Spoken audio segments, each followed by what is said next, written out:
Salut à tous, le Festival de Cannes est dans sa dernière ligne droite avant la Palme d'Or et c'est au tour de James Gray d'entrer en piste avec The Immigrant.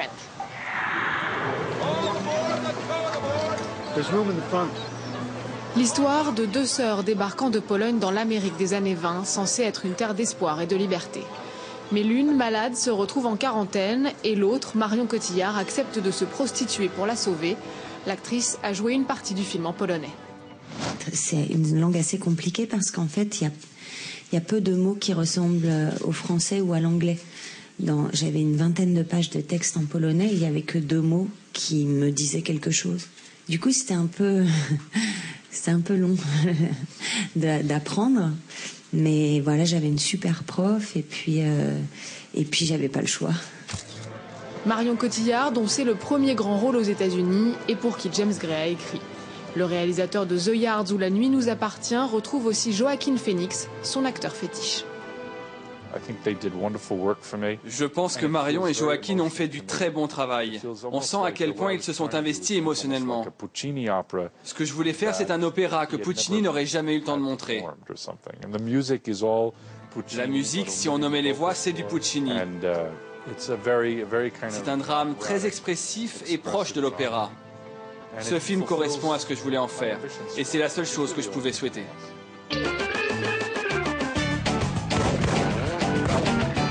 The Immigrant était un des favoris du Festival de Cannes. C'est une des plus grosses déceptions, en tout cas pour moi.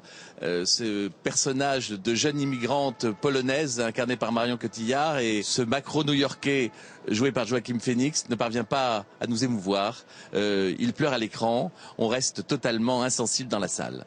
Je trouve que le film de James Gray est toujours impressionnant de maîtrise. Il sait faire des cadres, il sait composer des plans, travailler la lumière.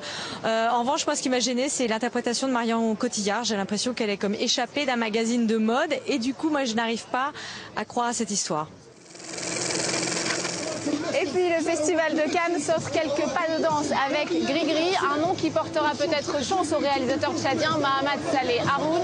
Prix du jury en 2010 avec Un homme qui crie. Il est encore une fois cette année le seul réalisateur africain en compétition.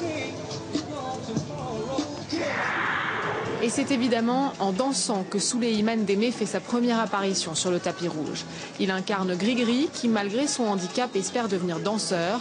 Mais son rêve se brise en éclats lorsque son oncle tombe malade. Pour le sauver, il décide de travailler pour un trafiquant d'essence. Demain à 16h.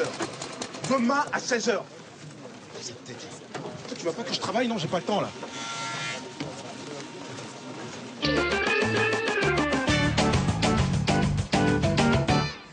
Comment avez-vous trouvé ce personnage? J'ai assisté à un spectacle de danse et à un moment donné arrive un bonhomme, les cheveux colorés en blond, corps noir, tenant sa jambe comme un fusil comme ça. Et là je me suis dit, c'est le personnage qu'il me faut, il y a quelque chose de magique, de fantastique. Et il a été difficile de le convaincre de faire l'acteur parce qu'il n'est pas acteur donc dans la vie. Non, pas du tout, il a tout de suite dit oui. Parce que c'est un danseur à la base et que je pense pour lui le cinéma fait partie de l'aventure artistique. On lui a appris à conduire une voiture, on lui a appris à nager, on lui a donné des cours de français. Sa différence ne semble pas être un obstacle finalement dans son parcours. Vous vouliez aussi éviter tout sentiment de pitié pour le spectateur? Absolument, oui. Je voulais vraiment le filmer comme un être normal, sans commisération et on y est arrivé. Parce qu'on oublie presque qu'il est handicapé. Alors justement, le handicap en Afrique, dans certaines croyances, un handicap peut être vu comme une malédiction des esprits. Est-ce que vous avez l'impression de soulever un tabou?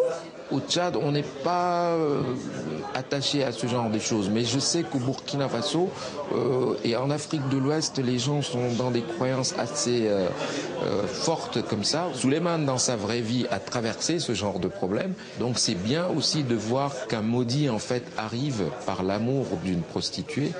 Il arrive à se construire. Vous abordez aussi la prostitution dans le film. Là, c'est un vrai tabou en Afrique. Absolument. Vous aviez envie justement de briser cette question? Oui, parce qu'il faut travailler le cinéma comme un révélateur de ce qui ne va pas et la prostitution est tabou alors que tout le monde le sait en fait qu'il y a des jeunes filles qui se prostituent parce que tout simplement elles sont en survie et qu'elles doivent trouver de l'argent. Et du coup la morale n'a plus de place parce qu'il faut tout simplement vivre. Et ça, c'est noble quelque part. Voilà, c'est ce que j'essaie de dire. Ouais. Vous aviez voulu faire un film féministe ? Oui, j'ai voulu rendre hommage en fait à toutes ces femmes qui m'ont élevé. Je pense à ma mère, je pense à toutes ses tantes, à ses cousines, à ses sœurs.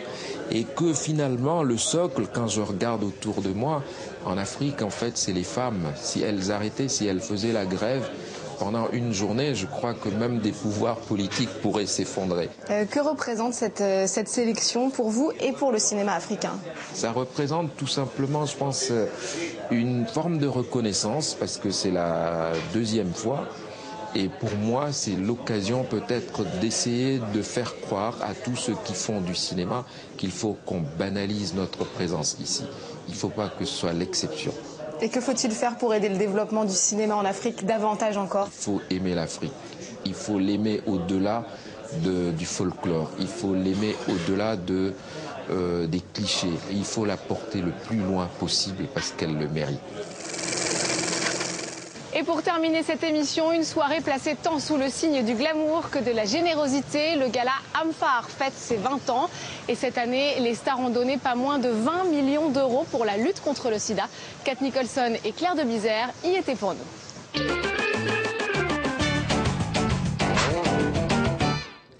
La question du sida est de retour sur la causette avec le film Ma vie avec Liberace, le célèbre pianiste américain mort de la maladie. L'occasion pour la fondation Amphar de donner un nouvel élan à sa cause avec la 20e édition de son fameux gala. Cette année, c'est au tour de Sharon Stone, Heidi Klum et Jessica Chastain de mobiliser les généreux donateurs. Un combat commencé par Elizabeth Taylor il y a plus de 20 ans. Je veux que ma fille grandisse dans un monde où l'on se bat pour un traitement. On doit continuer et trouver un traitement. C'est formidable que le temps fort de ce festival, ce soit quand tout le monde vient supporter cette cause. Le gala de l'Amphar à Cannes est particulièrement glamour, mais c'est le même message au final. La même cause, les mêmes bénéfices. Je prends seulement maintenant la mesure quand même de l'importance de cet événement. Une fois à l'intérieur, place au spectacle. Pour commencer, des top modèles en or. Toutes les robes et costumes sont à vendre, parmi d'autres lots d'exception.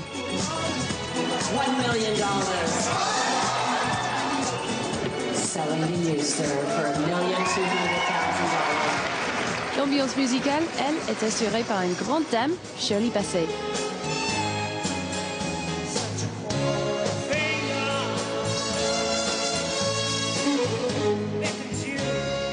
Acheter un voyage dans l'espace avec Leonardo DiCaprio ou encore des places pour des soirées privées aux Oscars, c'est inhabituel, mais c'est comme ça que les stars soutiennent des associations caritatives.